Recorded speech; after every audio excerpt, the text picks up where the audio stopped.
हर हर महादेव। ओम नमः शिवाय। आज हम श्रवण करेंगे सोमवार व्रत कथा का। सप्ताह के 7 दिनों में सोमवार के दिन का विशेष महत्व है। सोमवार का दिन सिर्फ सांसारिक कार्यों के लिए महत्वपूर्ण नहीं है, बल्कि धार्मिक रूप से भी इस दिन का बहुत अधिक महत्व है। दरअसल यह दिन भगवान भोलेनाथ का दिन माना जाता है। मान्यता है कि सोमवार के दिन भगवान शिव की पूजा करने से उपासक को मनोवांछित फल मिलता है। पौराणिक ग्रंथों में तो सोमवार के महत्व को बताने वाली एक कथा का वर्णन भी किया गया है। हिंदू पौराणिक ग्रंथों में सोमवार व्रत के महत्व का वर्णन कथा के जरिए किया गया है। कथा कुछ इस प्रकार है। बहुत समय पहले की बात है कि किसी नगर में एक साहूकार रहता था। वह बहुत ही धर्मात्मा साहूकार था और भगवान शिव का भक्त भी। हर सोमवार भगवान शिव की उपासना करना और विधि अनुसार उपवास रखना उसका नियम था। धन धान्य से उसका घर भरा हुआ था, लेकिन उसे एक बड़ा भारी दुख था। वो यह कि उसकी कोई संतान नहीं थी।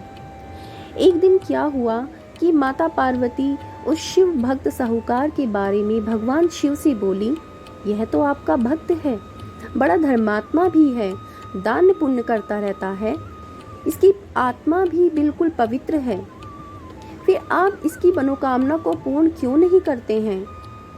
तब भगवान शिव बोले, इस संसार में सबको अपने कर्मों का फल भोगना पड़ता है। इसके दुख का कारण इसके पूर्व जन्म में किए गए कुछ पाप हैं। तब माँ पार्वती बोली, मुझसे आपके इस भक्त की पीड़ा देखी नहीं जाती, कृपया आप इसे पुत्र प्राप्ति का वरदान दें। अब माँ पार्वती की जिद के आगे भगवान मजबूर हो गए और साहूकार को पुत्र रत्न की प्राप्ति का वरदान दे दिया, लेकिन साथ ही कहा कि यह बालक केवल 12 वर्ष तक ही जीवित रहेगा। अब संयोगवश साहूकार भी ये बातें सुन रहा था। उसे ना तो भगवान शिव के वरदान पर खुशी हुई और ना ही दुख।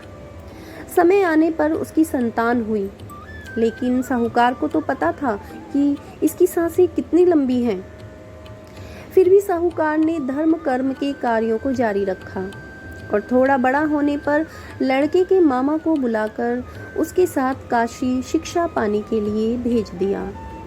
साहूकार ने उसे बहुत सारा धन भी दिया और कहा कि रास्ते में यज्ञ हवन करते हुए जाना और ब्राह्मणों को दान दक्षिणा भी देना। साहूकार के कहे अनुसार वे रास्ते में सच्चे मन से यज्ञ हवन करते हुए जा रहे थे कि रास्ते में एक नगर में राजा अपनी कन्या का विवाह करवा रहा था। वहीं जिससे कन्या का विवाह तय हुआ वह एक आंख से काना था और इस बात को राजा से छुपाया गया था। पोल खुलने के डर से लड़के वालों ने मामा भांजे को पकड़ लिया और भांजे को काने दूल्हे के स्थान पर मंडप में बैठा दिया और शादी करवा दी। अब लड़के ने मौका पाकर राजकुमारी के दुपट्टे पर सच्चाई लिख दी, जिससे बात राजा तक भी पहुंच गई। उसने अपनी कन्या को विदा नहीं किया और बारात वापस लौट गई।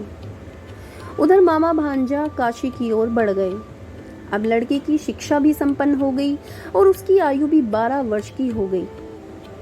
शिक्षा पूरी होने के कारण उन्होंने काशी में एक बड़े यज्ञ का आयोजन किया, लेकिन लड़के की तबीयत खराब हो गई तो उसे मामा ने आराम करने के लिए भेज दिया।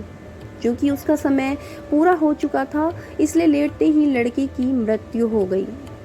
भांजे को मृत देख मामा की हालत खराब हो गई और वह विलाप करने लगा। संयोगवश भगवान शिव और मां पार्वती वहीं से गुजर रहे थे। इस रुदन को देखकर मां पार्वती से रहा नहीं गया और भगवान शिव से अनुरोध किया कि इसके दुख को दूर करें। जब दुख का कारण भगवान शिव ने देखा तो कहा, यह तो उसी साहूकार का लड़का है जिसे मैंने ही 12 वर्ष की आयु का वरदान दिया था। अब तो इसका समय पूरा हो गया है।